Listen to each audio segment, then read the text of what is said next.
যদি মোৰ ভাগিনবিলাকে আকৌ মেট্ৰিকত ফেইল কৰি যায় তেতিয়াহ'লে কেনেকৈ হ'ব সেইটোতো হ'ব নোৱাৰে সেইকাৰণে মই সেৱাৰ অধ্যক্ষক মই অনুৰোধ কৰিছো যে আপুনি চাব যদি মোৰ ভাগিনবিলাকৰ পৰীক্ষা সমাজ অধ্যয়নখনত বেয়া হয় কিন্তু আন পেপাৰবিলাকত ভাল হয় তেতিয়াহ'লে এইবাৰ সমাজ অধ্যয়নত আমি সকলোকে অতিৰিক্তকৈ কিবা নম্বৰৰ ব্যৱস্থা কৰি হলেও ভাগিনসকলক মেট্ৰিক পাছ কৰাৰ সুবিধা কৰি দিব লাগিব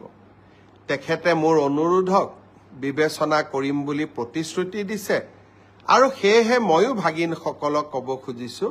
যে সমাজ অধ্যয়নৰ কাৰণে আমি আৰু চিন্তা কৰিব নালাগে সকলোৱে মিলি চেষ্টা কৰিব যাতে আমাৰ